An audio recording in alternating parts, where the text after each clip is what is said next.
Welcome to the Wednesday Live.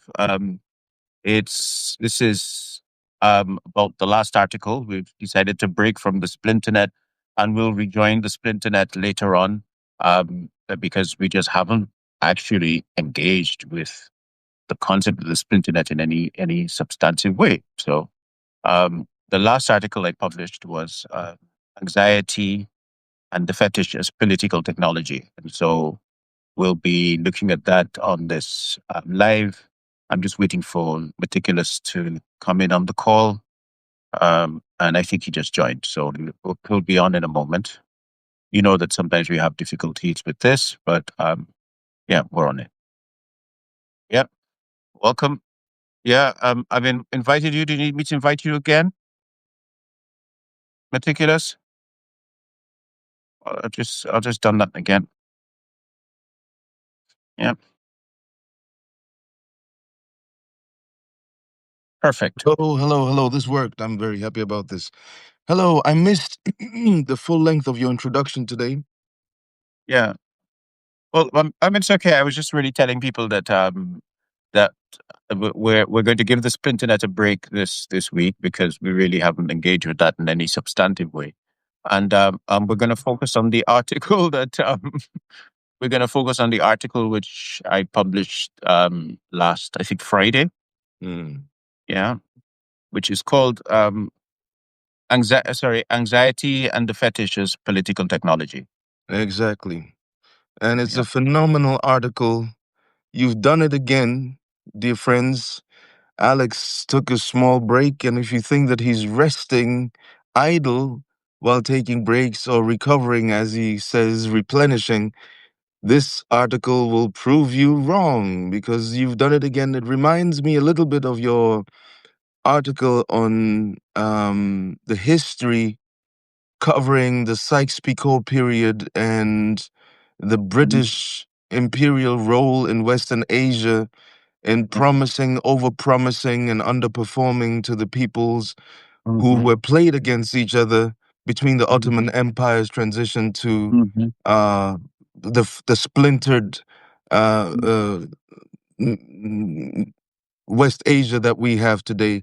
That was one of those articles where you said, I'm not going to talk about it quite yet. I have to get a hold of some specifics and some details before I throw in my weight. This was several months into the ongoing mass category violence against the Palestinian people. And when you finally delivered, you Mhm. delivered a spatial contextualization and a Mhm. historical contextualization. So geography and history came to bear in that particular piece, which I strongly recommend for our audience to find and read in the archives of Dystopia Unmasked. Mhm. Because you brought pieces of the comprehension puzzle that in all of the months following Mhm. October 7th, you had only rarely found, or one could only rarely find in the Mhm. short forms and long commentaries about the causes, the structural reasons, the historical reasons for the situation we found ourselves in with the United Kingdom and US destroying the region for purposes that you've also elaborated on copiously. I'm trying to Today find the we are, article actually. pardon me? Aha. Echoes of Power: The Ghost in the Nation's Soul. Echoes of Power, The Ghost in the Nation's Soul. Nation's Please, Soul, yeah, which was done on the 15th of December, 2024. and it feels like I read it a month ago. What I want to share with, and it's been a year, and what I want to share is that, um, please, for anyone who wants to have a conversation about what is called the Middle East or what is called the Israeli-Palestinian conflict, it makes very little sense to talk about what is going on and what's been going on since October 7th without reading that particular paper, without having the elements of comprehension, of deeper comprehension that Alex listed for our comprehension, the public's comprehension in that particular paper. Oh, and Yeah, what was interesting about that was that when I was doing that, um, I didn't feel that I had covered enough ground. I was going to come back to it to Mm. kind of lead us into the kinds of things that we've seen that led us here. And Mm-hmm. I think at some point that's something I need to that needs to be finished, because even with that background, if you don't understand the kinds of maneuvering that occurred, and the kinds of prices that that region had to pay because of that, then you can't understand now, and you won't understand. But then what you grasp is that region has not always been prone to violence, right? The region was actually quite relatively stable, right? And people were stable, and it was the interference beginning with the French and the British that brought in stability. And it was the Mm-hmm. British that brought in the what is now Israel.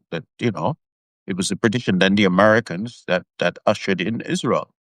And And and they said it, when they were in the very beginning in the diplomatic cables, etc., that it was about the dominance of this region and the stripping away of it from the it was a region which was too wealthy in oil to remain in Ottoman hands, right? And so the Middle East is paying the price of oil politics, and that's and just pretty simple, yeah. really, right?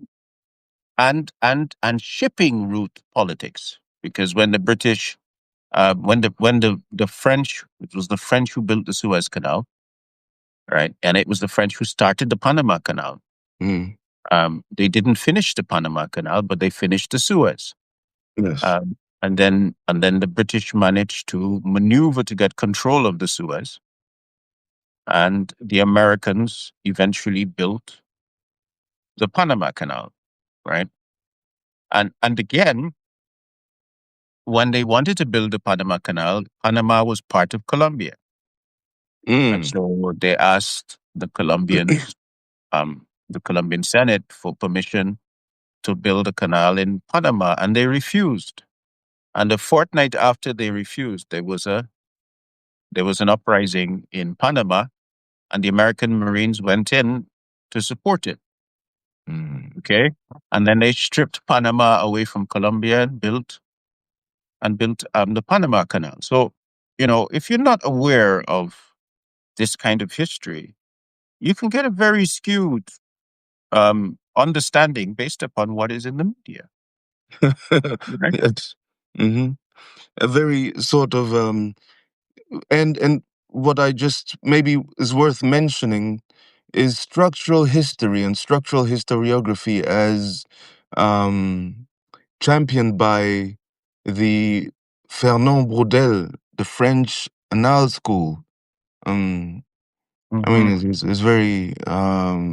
it's very useful for sharpening. Immanuel Wallerstein used to also write in that Mm-hmm. key, sort of always look at the antecedents, the genealogy, always excavate the different power brokers, their varying goals, the infrastructures they put in place, um, and look at the power plays that they engaged in and the um, double standards that they engaged in politics.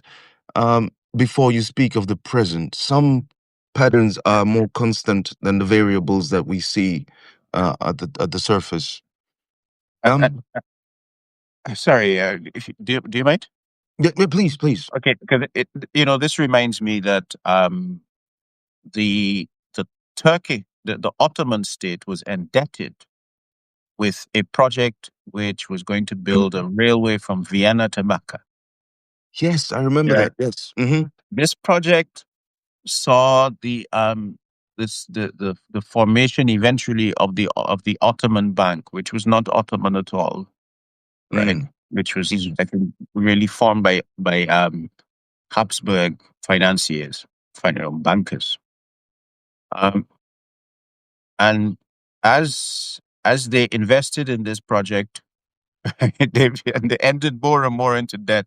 They lost more control over the dynamics of the of their economy, and had to bow to having a European, basically, central bank in Ottoman Turkey, Mm. right? Or in yeah. And so one of the first acts that the British committed once they were in, was to destroy the railway. Okay. I remember that. Right? Yes, yes, yes, yes, yes. Hmm. Yeah. So it's really fascinating. You know, we, in order to understand today, we really must become students of yesterday. It's not possible to not do so. And the other article that I would say was important was not only Echoes in a Nation's Soul, was Empire's Blood Sacrifice, how Yes. canal, port, and trade politics is being done, and that was published on the 19th of May, 2024. Yeah, yeah, and yes, and that's an interesting one, because when I did that one, I had just recovered from a fever, severe fever, I was just going to and so say. some of it, yeah, some of it, some of it became clear to me, kind of in that in between space between you know delirium, basically delirium. Hmm. Yeah, and so that's a That's very sweeping one. It covers the earth. I think it's the mid to late pharaonic period. yes. Right. And you see, well, in this particular article that we will be having a conversation about today, Anxiety and the Fetish as Political Technology, you're not really doing a geographical space scan, mapping of Mm. spatial variables as they impact politics, but you are spanning quite a broad um, spatial. I mean, what do the U.S. and the Soviet Union have in common?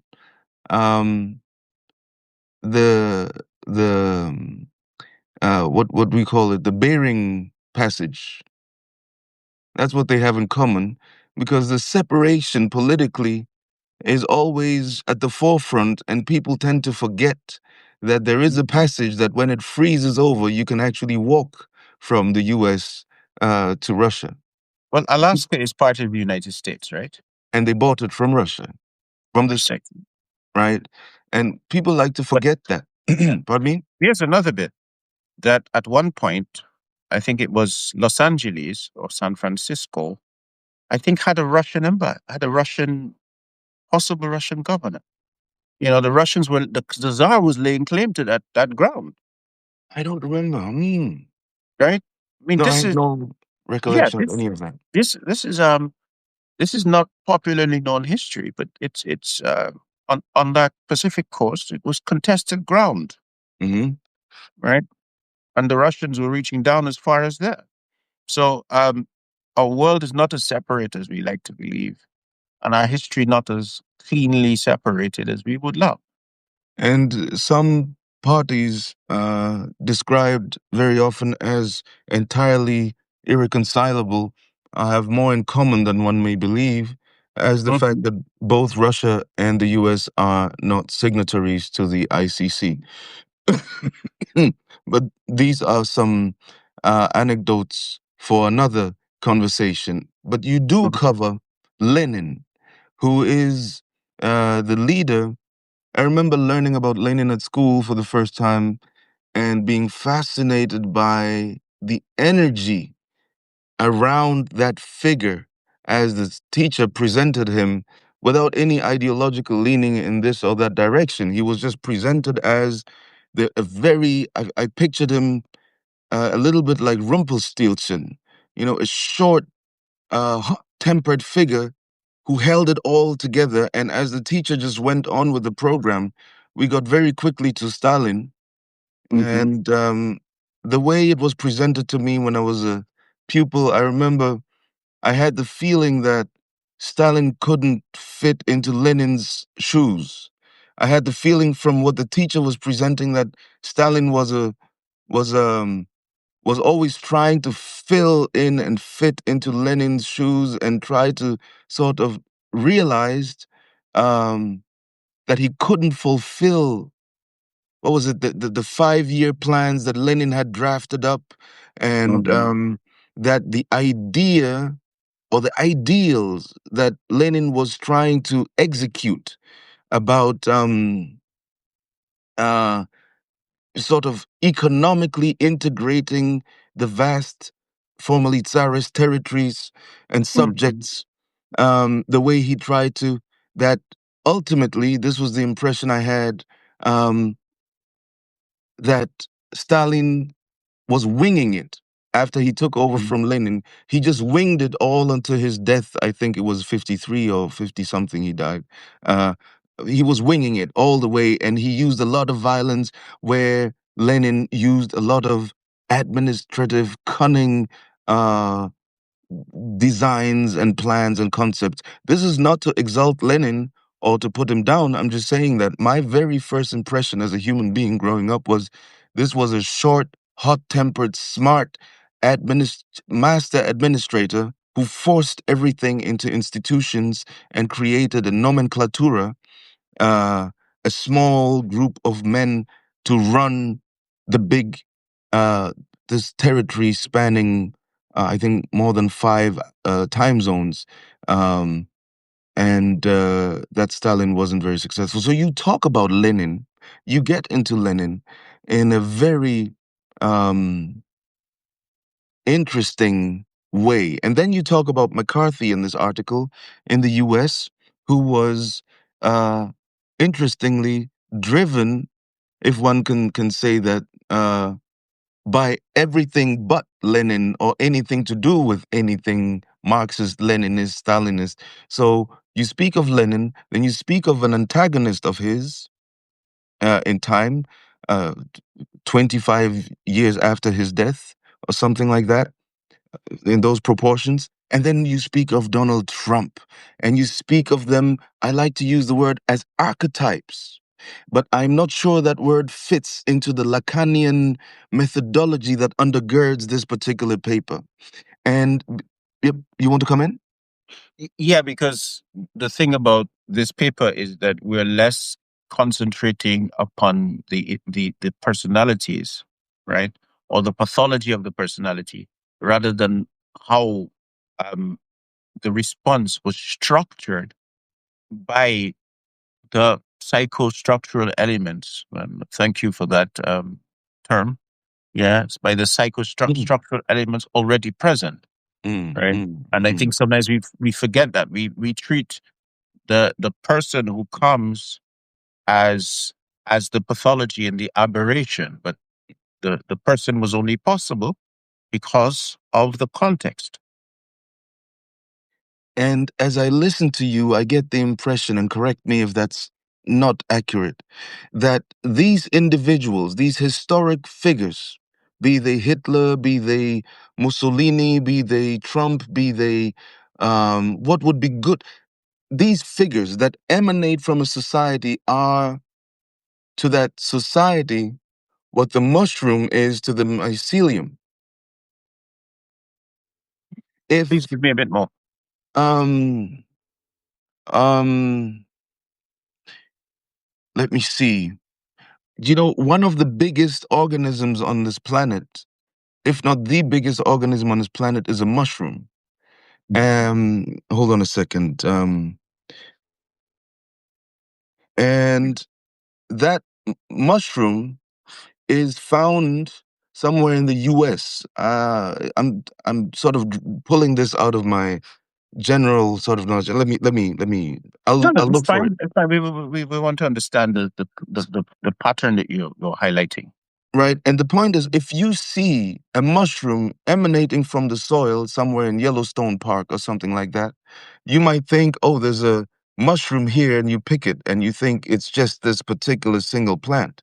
But you, in fact, have uh, a rooting system that is as large as several states put together Mm.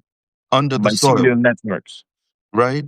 And I was thinking when I was reading, and the more I understood, I'm thinking what you're trying to teach us here is that the human being that is at the head of the government at the head of a society that becomes the incarnation of a specific zeitgeist of a particular people is but the mushroom to the mycelium, when the mycelium is the psychostructure, the psychosymbolic order. uh, that politician is merely a carrier of himself. Y- Yeah, I mean, what I would say, part of what I agreed with when you came to the end, I have my questions, Mm. but the thing is that the politician, the leader, emerges out of the people, Mm-hmm. right? And the leader's leadership becomes possible because of the psychostructure of those people, and what that means is that when the authoritarian temper emerges and becomes possible, it means that there are psychostructural elements that that made it possible to, or made it palatable, sorry, Mm-hmm. um, for people to find something that would give them the kind of what am I going to call it? The kind of comfort that they want, that they were seeking out of, yeah, or the kind of Yes. resolution or anxiety resolution that they were seeking. Mm-hmm. And this is except in the case of things like conquest, right? So, oh, well, so what I'm saying is that our politics focuses upon the leader as pathology, Yes. and I am asking that we look a lot deeper to see how how power is bounded and psychically psychic, how, because part of it is how we metabolize anxiety, Mm-hmm. and to metabolize anxiety together, then because politics only happens in communities. Politics is relational, it's not individual. Yes. So when we're talking about individual freedom, that's one thing, but it's more useful to talk about relational justice. Mm-hmm. Yeah. Yes. And so what we have to understand is what that handshake of power really is. Okay. And Mm-hmm. we need to understand that so we can actually choose better. Yes. Yes. That definitely makes a lot of sense. I'd like to explore this article by the terms that you employ in the article, and then from the terminology, perhaps get to the characters, the personalities. So from Mhm. terminology to these personalities, which you center as carriers of these aspects of the symbolic order of the human being. I like to understand what you say, and please feel free to correct these interpretative lenses that I cast on your paper. I like to interpret what you say mm, as I gradually acquire Lacanian concepts and notions from notions that I am already familiar with. And one notion that I'm familiar with is the noosphere from Teilhard de Chardin, where they speak of you have the atmosphere, you have the biosphere, you have the aquisphere, and among these different spheres that make up the world as seen by human beings and classified by human beings, there's another peculiar one these philosophers posit, that is the humanosphere, and within the humanosphere, there is the noosphere, the world of human thought and human ideas. The noosphere contains every idea ever generated and uttered, whether written down or not, by a human being. And so we as human beings live in the noosphere, philosophers in particular, um, and we draw our thoughts and ideas from the noosphere to inform our day to day practical politics. what would be the difference or the peculiarity of this psychosymbolic order? What would be the location of the psychosymbolic order, if not within the noosphere, the sphere of all thoughts and all ideas ever generated by humans? Um, we are languaged, Mm-hmm. so we're a creature of language, Mm-hmm. and the baby doesn't come with language formed. Yes. The baby acquires language from its social and cultural context. Okay, Mm-hmm. Mm-hmm. primarily Mm-hmm. from its family at the point of, if it's in the traditional situation. Mm-hmm. So here the child in that, if we call it the symbolic order, sorry, it's a bit distracting. Yeah. Sorry. If you think about the symbolic order, Mm-hmm. so when we're talking about the symbolic order, we're talking about the child or us having access to that cultural language, law, you know, intellectual tradition, all of that that that a people have, Mm-hmm. right? Because you receive a language, and in Yes. receiving a language, you receive more. Mm-hmm. Okay, so what happens here is that the ideas that are thinkable within that language and culture come from outside of you. Okay, so if you want to, so the idea of the noosphere is very abstract. The idea of the Lacanian symbolic order is very structural, based upon our experience. So it's a different approach, right? It's not a transcendental approach. Mm. Okay. It's based on our experience. Yeah. So what what so so there's a symbolic order which I just spoke about, and then in a culture or a group of people who we could see as a political assemblage of some sort, Yes. then in order for them to function, they must believe that the other believes certain types of things. Okay, Mm-hmm. um, or or it's almost impossible to live together, right? And what and Lacan talks about what you believe the other believes as the big other. Okay, so because remember that the other believes that you believe that, Mm-hmm. and so the big other gives us an authority that um, we can all accept. Okay, and from and I'm going to verify it. I'm going to give it a personality. I'm going to say that okay, and the big other is the one that, in a way, speaks through us. Okay, because in a way, I say to the other what I speak to the other in terms that I think they will understand.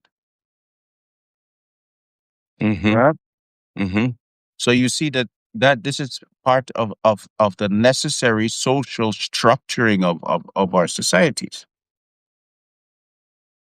How does you mention the word contradiction about 14 times in this paper? How does the concept, the notion of contradiction relate to this notion of the big other? I have a reason for asking this, which I don't Okay. know. Well, please tell me, give me a bit more context on what the question is you're asking, because it's like the answer, this the zone, the domain of the answers are broad, right? Okay, so from the point of view of conflict resolution, expertise or conflict transformation expertise. If we take that, or we could also take Marxism. Um, both approaches to the observation and study of social dynamics center uh, the contradiction of social forces as a point of departure of what is to be worked on, or where social change and social dynamics will come from. The contradiction either between classes or between means of production, or the contradiction between the goals pursued and the means favored for the attainment of goal pursuit. This was Marxism, and then conflict analysis, conflict transformation. So the centrality of societal contradictions as the object of analysis, whence insight into social dynamics is generated from, the centrality of the concept of contradiction, appears to me, as I listen to you, to be fundamental. And I'll tell you where the thought comes from. When I Okay. hear you say that the big other is um, conceptualized as that what you believe the other believes, that is the very source of possible misunderstandings, misinterpretations, projections. It is the source. It's not necessarily so, but it can be. Whence contradictions emanate. Is that the case for the concept of the big other as well? I think that we really have to, and because I am very fond of Lacan, because Lacan makes some structural innovations. He decides to look at psychostructure. Okay. Um, and and in that sense, he extends Freudian psychoanalysis. So let's begin at the beginning of the appearance of the idea of the autonomous subject, the subject who acts of themselves. Okay. The first issue you have, and the first issue you have is that language is as a baby, language is not yours, Mm-hmm. right? You acquire language. So you have what you're experiencing, you have what you're feeling, and sometimes the disordered chaos of it, we're assuming. Um, because the child is there, doesn't understand the world. Um, but language has to come from other than you and is imposed upon you. In a sense, this begins with an act of colonization of the child. Mm. Okay. Yes. Can So I then, throw in the word chaos? You use the word chaos every now and then, and I feel like these terminological things can help us really grasp the utility of the points you make in this article if we clarify them before we yeah, go well, deeper. I'm a bit worried about going down that one because that that has a wide semantic field. It's a wider semantic field than we would, or it has wider meanings than in the way that I use it, Mm-hmm. and I'm a bit worried. So the working idea that we have with chaos is that it's not organized. Okay, and I would go with that because, but I would also say that what is not organized by human thought, by human thinking, is organized by natural forces. Let's say. Okay, I'm going to use that with a open brackets, close bracket. Now I Yep. understand what you mean by that is a broader spectrum than what Yeah, I get it. I get that yeah, I don't get it fully, but I get that that really opens it to more than more concepts, more sort of ideas yeah, than we need for this particular yeah, article. Hmm. Hmm. yeah. I So, understand. so, so what I'm saying is that this child has now to, first of all, to name and speak about his experience Yeah. from the language it receives from the others. It also means that if if the language, if the symbolic order does not have the words or the concepts for what this person is experiencing, Mm-hmm. they're barred to it. Okay, they can't symbolize it. They can't even build stable imaginations of it. Right. So that is a partial bridge into what when Lacan talks about being barred, which he uses what an S, right, with like a dollar sign. Yes. Okay, so so the first the first issue that we have is that language introduces this functional split in us, right? In what between what we've experienced, which is like the meal, right, and what we can talk about. So that so what happens is that you experience the world and you can put it in you can symbolize it, but at the core of that symbolization is the unsymbolizable, right? That part of your experience you can't symbolize. No, I need more. I need more. I could nod and just say yes, I get it, but I'd like to Okay, have more. so think about the first time you rapped Mm-hmm. on stage Mm-hmm. and that experience. Yes. Does language can language contain all of that experience? It's a No. long story. I would say it's a long story. Yeah, but in terms of how you experienced it, it can't contain all of it, right? Some of it Yes. overflows. So Mm-hmm. that is at the center of the symbolic, right? So here we are living through built upon contradictions.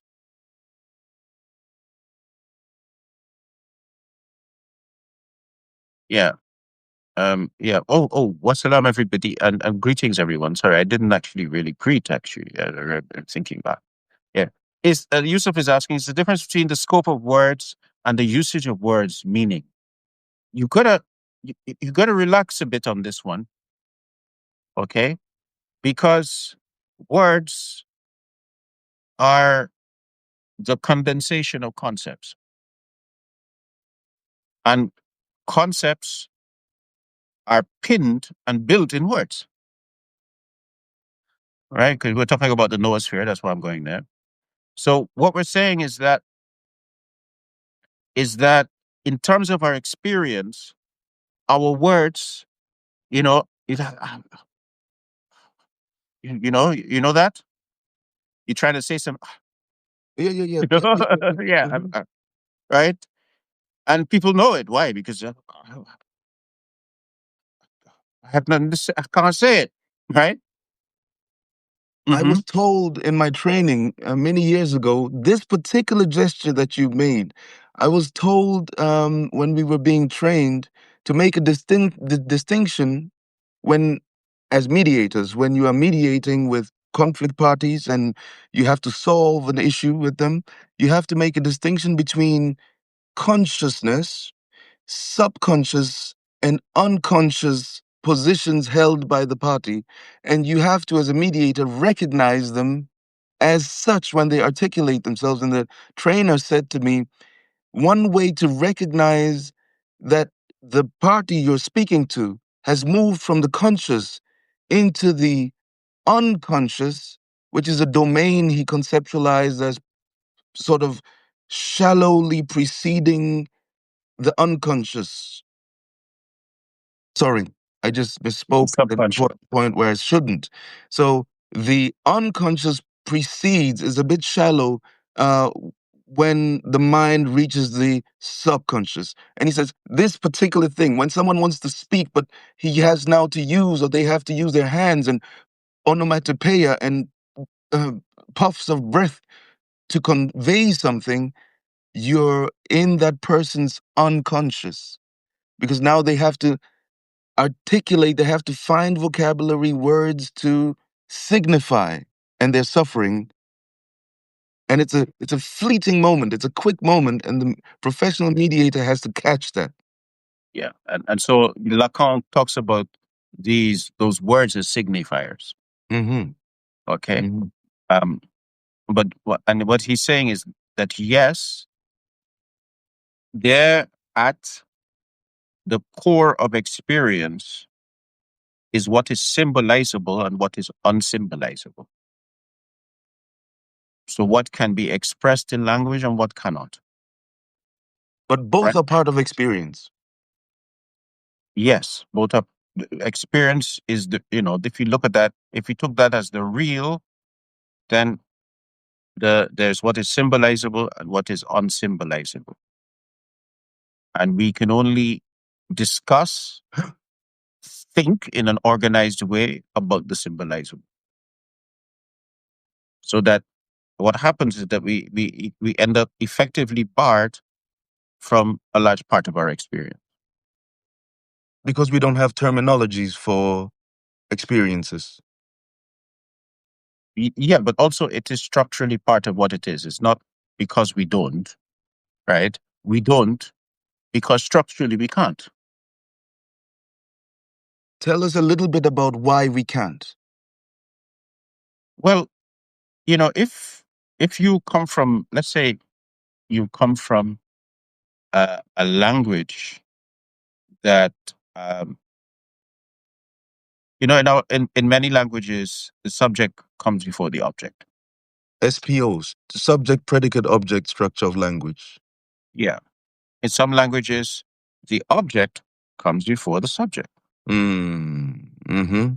In some languages, they don't bother with that at all. Barbarians. Well, it's not barbarians. The Greeks and the Greeks and hold on, the Greeks and the Arabs sometimes be like that, right? In that, what you do is it's the ending of the word or the article tells you who it is. Mm, mm, Okay, mm, so with those different ways of having language, the way that you can imagine reality, right? mm-hmm, mm-hmm. Your grammatical physics changes. Yes, absolutely. So what you say, what causes what changes, right? Object before the object before the okay, so some languages are very, very contextual, they're very syntactic, right? Mm-hmm, Meaning is by context. mm-hmm. Okay. Um but they're not but let me say that in all languages, um you will find that all of these strategies that we're talking about are employed, Yeah, right? And sometimes in the poetic you might, right? um you might swap it around, yes. right? So these are perhaps what we would call phylogenetic Mm-hmm, linguistic strategies, right? And maybe they're a part of a primal human grammar mm-hmm. of language usage, right? Which is why we can recognize poetry from across languages and cultures. So what I'm saying, I have I answered your question? You've given me a lot to work on and a lot to work with that will allow us to get into this article at a deeper level as we tackle some of these terms, because I wanted us to touch on these terms in terms of the symbolic and the non-symbolizable uh, being constitutive of the real. You've answered a question that I was going to Uh, ask. Huh? I didn't say that. Oh, oh, good, very good. Because I'm one of my saying, next questions was, yeah, I didn't say that, right? okay, I don't please don't, because what you're trying to do is to think about it metaphysically. is that the case? Okay. Yeah, because you're going, okay, so you got the symbolizable and the unsymbolizable that constitute the real, right? Don't do that. That's gonna Okay. get you into trouble. Right? I'm You just all have to ears. reckon. I'm all ears. You just have to be focused on the experience. It will be a govern. We're looking at the structure of experience without and avoiding metaphysics, right? Lacan is very disciplined like this, and I found it difficult at the beginning, but I found it really generative in terms of what it gives. So um, basically, we have an experience for us in our from in our experience of the event, in our experience of the event, Mhm. right? There is a core of it which is unsymbolizable, and a part of it that is symbolizable, right? At so if we looked at it, the surrounding, if we looked at it from our experience, that the real is surrounded by the by symbolization. Okay, and It's so not made of, but it's surrounded by. yeah, so we're surround in our experience, right? So we're not making a metaphysical statement about the real. We're talking about our experience. So our Mhm. experience, in our experience, is the symbolizable surrounds the that which is unsymbolizable. Okay, that is yeah, yeah. Go on. Fascinating. Hmm. Where does intersubjectivity come in here in light of what you said about the big other? Well, intersubjectivity is always present in language from the time that language enters, right? It is a an endeavor of intersubjectivity. Yes. Intersubjectivity may, in practice, in experiential terms, be looked at as interoperability without much necessity to clarify. Once language has been acquired by the baby, and the baby is now in a substack conversation with another former baby, uh, there is this game of mutually expected comprehension taking place here. Yeah, and I'm saying that that's part of language, right? If I call you a cow, okay, I'll understand what that signifier means. yeah, that you but that cow has a semantic range. It has a range of possible meanings, right? Depending on what happened before, right? You will then that will give context to which meaning I am talking about. A producer of bullshit or a cash cow? Which is Yeah, it? it could be, um, yeah, Mm, it could mean that I meant bull, that you were strong, but and then you go, mm, oh yeah, it means bull. You know, mm, just mm, don't have mm, the language for that, right? mm. So so there's a so I'm saying that intersubjectivity is structurally part of our language, right? Even when we use language to talk to ourselves, we talk at ourselves. How does that relate to the big other? Well, the okay, the big other is what. So the point is that okay, let's step back because once you see the structure, certain things just fall. They answer themselves, Okay. right? Hmm. So you acquire language from outside of you Hmm. as a result of the traces of that process. You talk at yourself because in the acquisition of language, you become an object.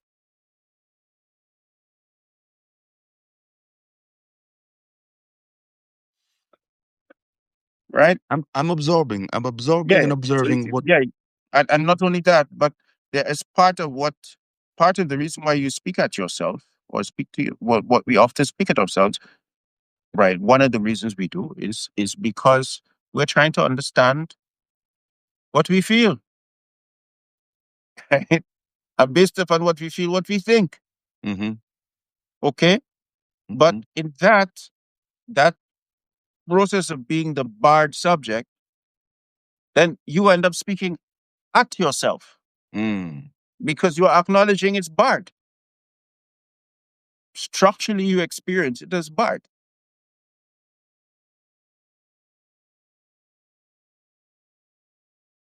Mm.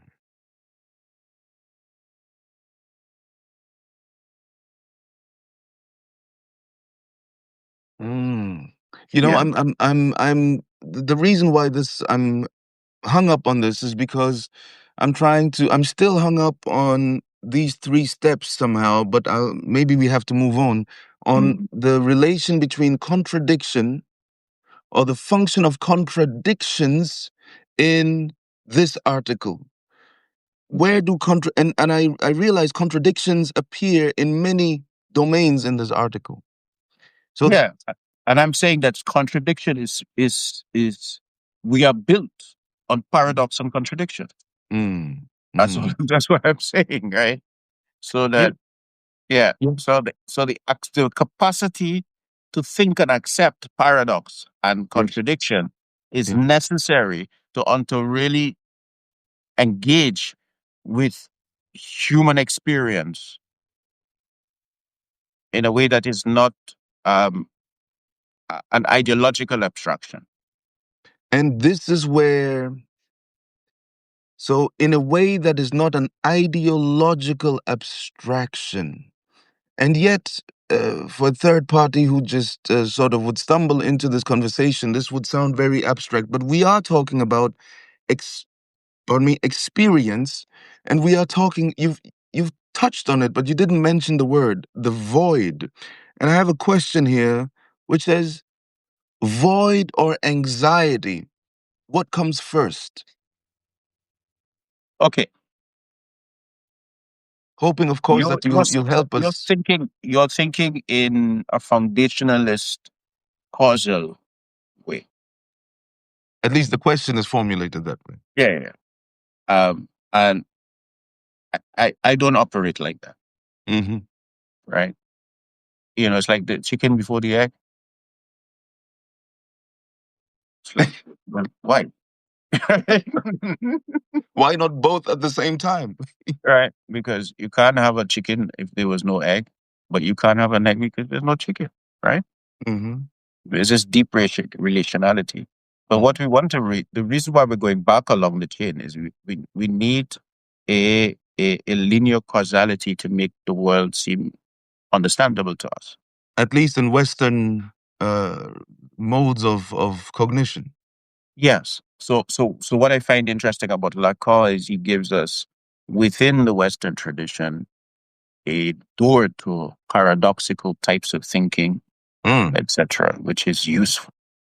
Right? It's useful for intellectual labor. From these paradoxes arises anxiety or arises a void. Which is it? Okay, Is so it so when we were talking about this, what is symbolizable and what is not of mm-hmm, experience, mm-hmm, then you face a problem, right? There is a part of your very experience and your capacity to articulate it, which is we could say and I say it is barred to you, right? In that place, that real, that's void, right? the That's the empty inability. center of experience. So the inability to express an experience is symbolic of the void. Okay, not saying that, but now you're forcing me to be very specific about what I want to say. Mm-hmm. What I'm saying is that there are parts of our experience Yes. that and events which language bars us to, and beyond that is is Well, type no. Here's what I'm going to ask everybody to do. Try talking about what is in your look at go back to an experience and try and go to that which you cannot talk about and try and talk about it. Where does your tongue go? What does it do? What you trying to do? What you can't do?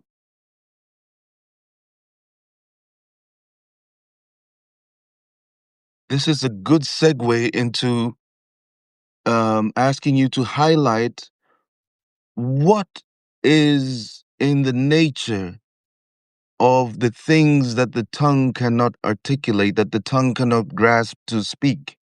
What types of things are these? Okay. Okay. All right. You asked me to answer the question and avoid that. Taking your thought, please. Let me take you there because I feel I'm also looking at the question. Because Oh, Salem goes, um, there's anxieties before the acquiring of new unknown symbols, articulation of language. Void is anxiety. No, no, no. But that's a good way in. It is safe to say paradox plays no part in patriarchy and by extension capitalism. Um, no, I think that Billy Bumbo, I think that that paradox is part of experience and part of our symbolization. But that that merely what patriarchy would tell you, what the pattern of patriarchy tells you is the pattern of its anxiety about that. ooh, Right. ooh. We Um have to get into anxiety at some point because this yeah. is getting. Mhm. So because that because of this unstable core to symbolization, right? Our stable core to language, right? Which we call the void, which I'm going to call the void in this case, right? Um, Lacan uses many different words and we comes at it different times. Sometimes they mean, the problem of Socrates, that Plato, which puts in the mouth of Socrates, when you say the same thing, you never mean the same thing twice, right? Um, but it, yeah. So we're talking about that, and because so that in this process of symbolization is a natural anxiety. It is we're anxious. The things that we hold, we know that there's a part that we could not hold. So the whole formation of an ego form of a human being, right, is like a like the formation of a a a a raft, right, a very contingent raft in the middle of a storm, and you're trying to find flotsam to keep putting it together, right? So there's this aspect of our experience of ego which we have to always defend because of the nature of that fundamental way we experience and we symbolize. Does that make sense? Yeah. So Robert Romano said the tongue stammers. Yeah, and there's a point at which the tongue has nothing to say. It can't say none. Right. And then you have an experience which you're standing there looking at. You know you have it. You can't articulate it. You can't properly even remember it. Okay. The unconscious. Right. Yeah. So there's this, and I'm avoiding that because when That's Lacan Jung, talks right? about the unconscious, he's not necessarily meaning it in the same way that Freud might. And it's Jung. It's more Jungian category. Yeah, it's more Yeah. Jungian territory, right? So and yeah. So I can I jump mm, in with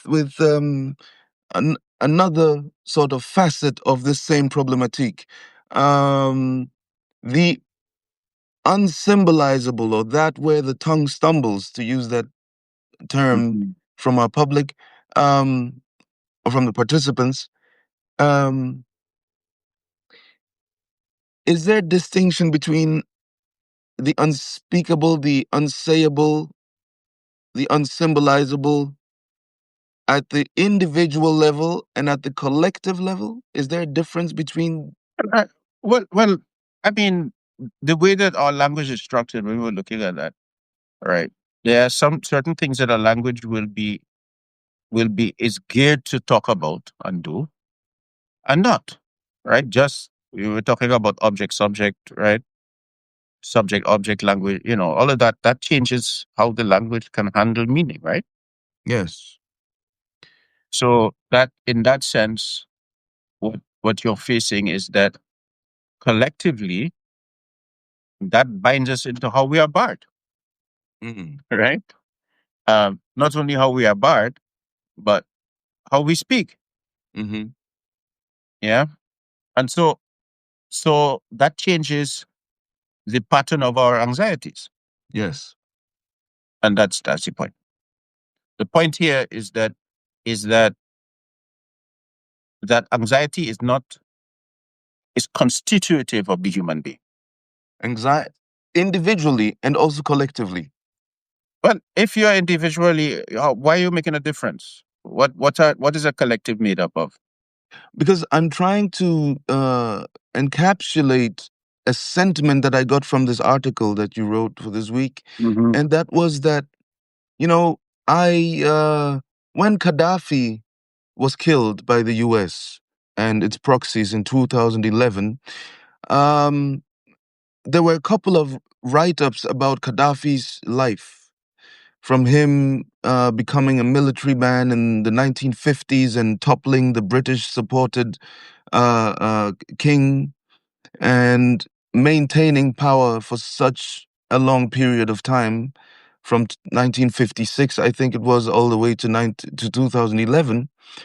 And one particular article wrote that he was the incarnate leader of his people, that the legitimacy, a little bit Weberian charismatic principle of power, the but not exactly, but was saying he was he made himself into the incarnate representation of the will, the collective will of the people for whom he created this despotic welfare state. So he had a despotic welfare state in which he strived to embody all the needs, the welfare needs of his people. And he a little bit like your conclusion about Trump, that Trump is the method. Gaddafi was the method, Yeah. you know? So so let's okay. Libya, Libya, the place that Sinter got, is it Libya or Algeria? That region is where Saint Augustine was born, right? Oh, okay. Macro history, ladies and gentlemen. Hmm. Right. Saint Augustine was born in the city of Hippo. He Yes. is perhaps singly the most. He is perhaps singly the most influential Christian mind to Western Christianity, Hmm. uh, in its conception of itself, in its conception of what is piety, in its conception, its intellectual conception, etc. Right. Hmm. Yes. And um, so then in that region come the Arab conquests. Hmm. When the Arab conquest comes, many of the North African Christians, right? Now we call it North Africa.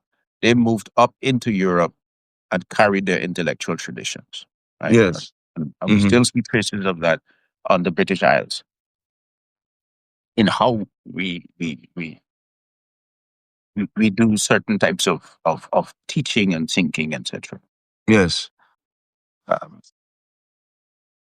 Um, that is still carried on in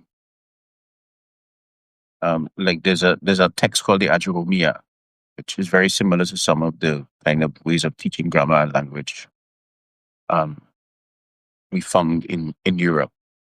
right? Mm-hmm. بيرمي what الكلام هو اللفظ المركب المفيد بالوتر. You know,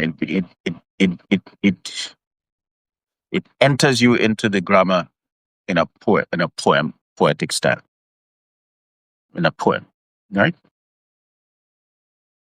Um, so that, oh dear, I've lost meticulous.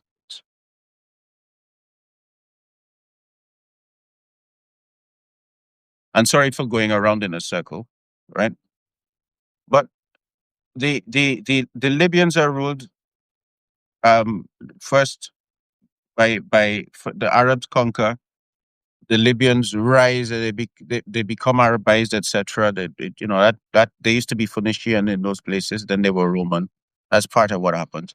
Then there were the Ottoman conquests, and the Ottomans ruled that region. People were pretty much left alone, and then the Italians came, and the Libyans fought the Italians like hell, and then the end of it, then they achieve some measure of independence, but their measure of independence is that they are given a king because they have oil. That's a king is supported, who is a puppet king. And and what basic what basically happens is that Gaddafi overthrows him. To understand the form of Gaddafi, you have to understand the form of that history. Can't separate Gaddafi from what happened. Okay, and in that sense, why I'm going here is you cannot separate that historical genealogy from the anxieties of the Libyans, which make Gaddafi understandable, and the period after the overthrow of Gaddafi also understandable. Yeah, I tried inviting you back in, but I can't. Let me see again. Okay, so I'm suggesting that we we have to have a genealogy of the kinds of anxieties that different people of poverty faces, and how they have responded to those anxieties begins to teach you about the way that they experience those anxieties and the tools they have to solve them. And at the same, sorry. And hold on. And so Gaddafi, before Gaddafi, there was a king, right?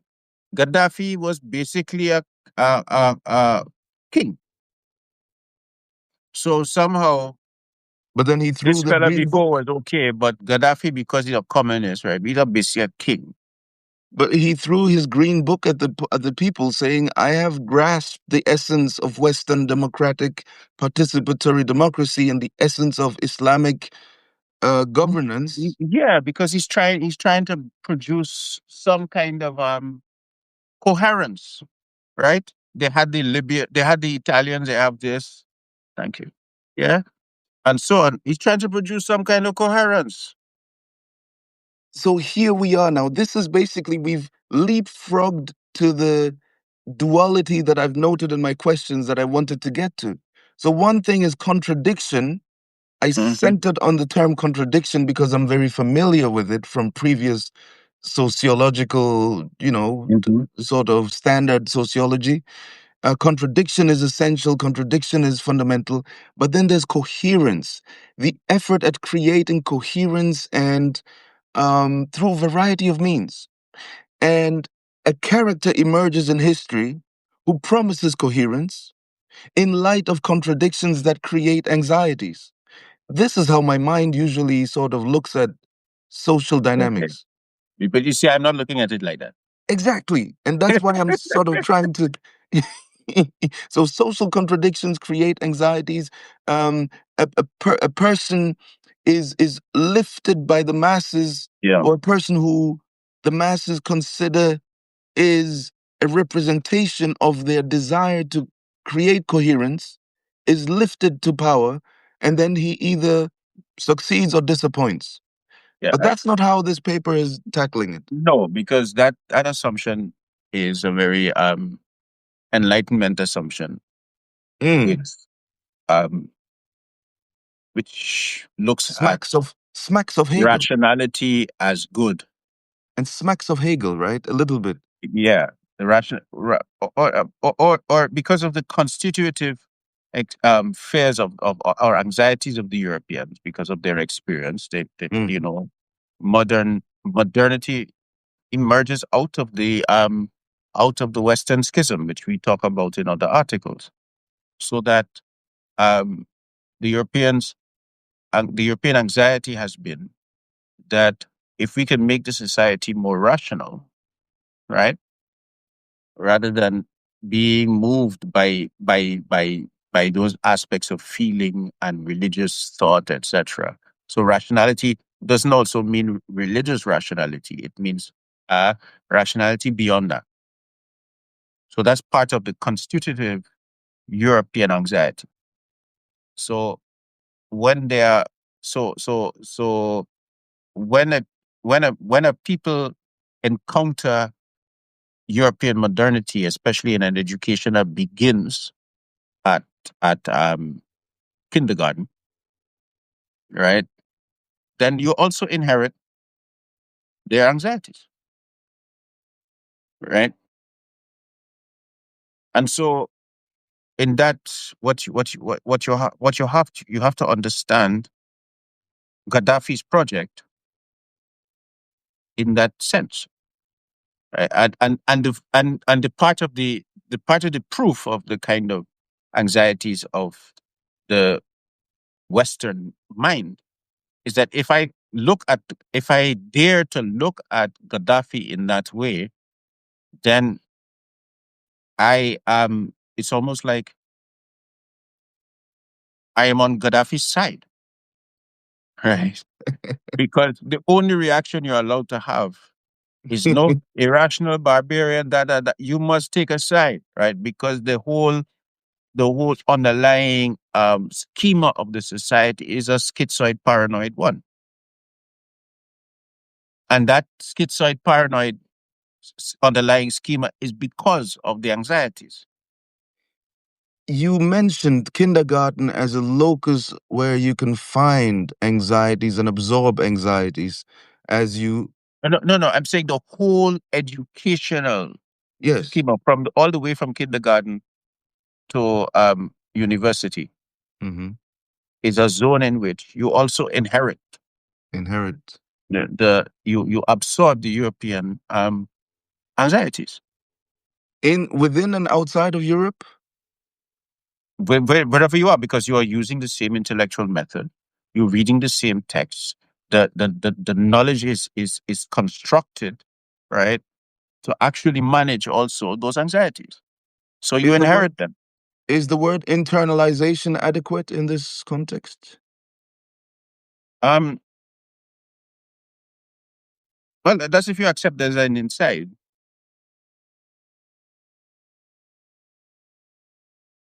In that sense. You're Okay, making my that is life very another kind of difficult. you understand. It's another kind of yes, there is an inside, but what happens is that when to be educated in that, to Mm. have your opinions, right? You have to. This is what it is. You inherit that also. Hmm. All right. Now we've spoken about where can I find anxieties and where will I be served anxieties, and it is throughout the curriculum and your educational biography. You will be served, and it is yours to absorb as you can and as you do And consciously, it's in our and language. it's in our language. Here's the thing. So, uh, what is the relation, if we can do this perhaps in a bit rapid succession, what is the relation between Lenin and the anxieties of his era in his space in Russia, Tsarist Russia? What is the relation between Lenin and the anxieties he's absorbed at the time when he's But Lenin is from a group of people who are not allowed an equal seat at the table in Tsarist Russia. Mm-hmm. He's from a context where the the peasants of Russia. If you read what's his name, War and Peace, Tolstoy, Tolstoy. Yeah, my if you guy. read, yeah, if you read, oh, I love Tolstoy. Yeah, Yeah. you read Tolstoy, you see he's talking about those problems and those anxieties, right? So Lenin is from a because Tolstoy is an aristocrat. Mm-hmm. There are the Russian serfs. Okay, there's what goes on in the cities, right? Which Tolstoy talks about. Which Mm. what's his name? Dostoevsky talks about all the rich tradition that deals with that, right? Which sees the world and you can see the difference between Russian literature and, let's say, German literature or Mm-hmm. Anglo-Saxon literature, Mm-hmm. yeah, Mm-hmm. or Spanish literature for that matter. Very different. It becomes complicated because of Yeah, course French literature. they have different accents, different vantage points, periphery and center sentiments within Yeah. the territories and within Europe. Uh, Yes, and then there are the French writers, right? mm-hmm, mm-hmm, mm-hmm, mm-hmm. Um, what's his name? My lovely friend, name starts with B. Bu- bu- bu- bu- bu- He bu- really a poet or an author? author, right? You know, he notices the textures on the details, and he uses that I was to going to really. say Balzac, but I think you Balzac mean. is who I'm talking about. Balzac, Oh, right. Okay. right? So you see that um that um French l- literature is speaking the French spirit, which includes its anxieties, Mm, right? mm. Just like I don't know if you've read Egyptian literature. Contemporary or Well, depends on where you want to stop. Early 20th century mm, onwards, right? does Samir Amin count? But okay, the point I'm making, the reason why I'm going there is not you read it, but I'm making the point that that's what you get from literature. You get a window into the kinds of anxieties that people have. So you don't. It's not useful to read literature morally. Mm. It's useful to read literature to understand what are the kind of constitutive issues these people face, what are their anxieties, how did they resolve them. Yeah. I'm going to ask you a strange question. Do you have in any way some kind of classificatory typology of, I think you'd call it a metaphysical approach to classifying the types of prevalent anxieties that a I haven't got that society. far. I haven't got that far. but, I just got here. but you know who my teacher is, and that would be a great temptation to quickly draw up a Yeah. table. Well, one of the things that I've learned by working with Lacan is Mm. to hold open and to traverse the terrain, to keep traversing the terrain, and then let the categories begin to appear. So, once you see that they're stable, sometimes you might make a shift to see if, and then, So I find it takes a longer time to reach those kinds of conclusions. Which is, I think, the more wise approach to knowledge production. But I can't help inside of me. There's a loud thing screaming right now. Oh, but there is a heuristic. There is a heuristic. We can take the fundamentum divisiones of the human condition. You can look at it. It is the relation the human being has to nature, the gender, phenotypes, the relation we have with That's how I started with Lacan. generation. But I got to I'm still struggling with Lacan. Mm, I find it useful and interesting. Okay, mm. because yeah, he forces you to look at human experience. I might disagree with him on certain things, Mm. Often my disagreements, I find out that later on I was wrong. Okay. But that's, I think his, what he brings is a really ruthless focus on your experience. On the specific case at hand. And I can feel that in this article because you're really looking at the specific cases and you list up at one point inside the article. I want to go to that. You list up, and I found that to be I'm sorry, I have to stop. I have to have a hard stop at 11:30. at 11:30. So let me just quickly demonstrate to our readers from within the paper that at some point you have a proof of concept kind of demonstration where you list very quickly. Let me find it. You list very quickly what the anxieties are of that time. So, a quote for the Lenin part, he said Lenin knew that the Soviet project was unworkable without methodological orthodoxy. For the inherited terrain of the Russian imperial lands were there. And then you list ethnic fragmentation, agrarian backwardness, infrastructural thinness, and deep state weakness. These could not be coherently governed without a centralized doctrinal anchor.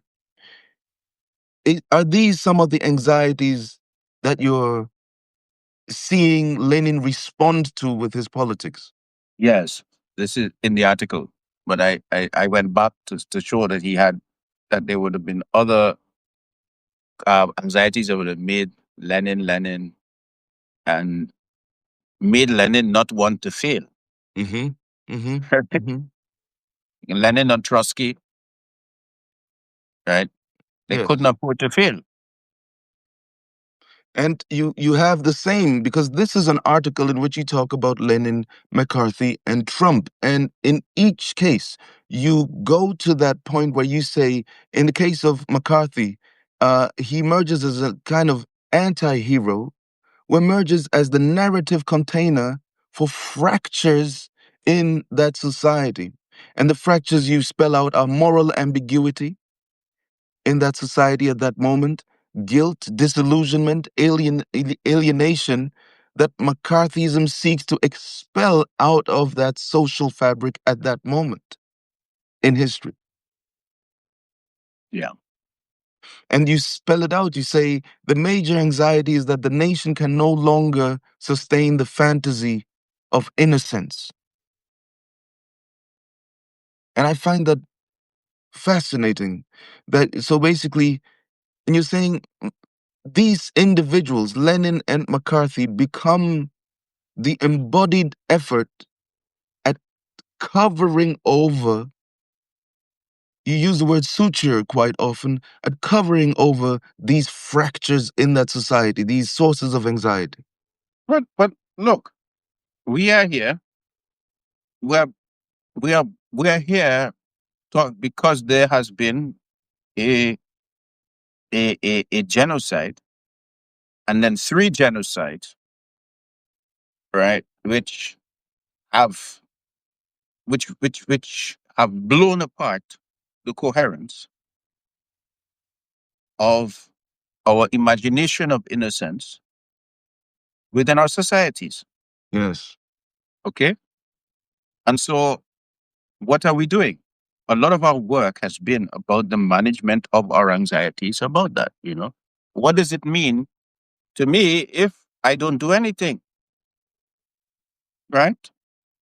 What kind of human being am I if I don't do anything? So I'm saying that these are really, this is why you have to really go back to your experience, But this right? is absolutely fascinating, Alex, because I mean, it's almost time for you to leave, but it's really fascinating because this is where the question comes, oh, so what kind of suture, what kind of healing function did Hitler see himself as bringing to his society? And these are people that are very controversial. What kind of healing suture was Gaddafi bringing? But then are there What kind of also relationship are you bringing to your own life? but I couldn't help my mind going to Jesus and Muhammad. Yeah. But if you don't first, may Allah's peace and blessing be upon them. Yes. If you don't actually use that to look at what you have done, then it's almost that you cannot recognize the greatness of the response of the Prophet Jesus and the Prophet Muhammad. May Allah's peace and blessing be upon him. Right? You can't understand the boundedness of Hitler. How does Hitler make sense? Right?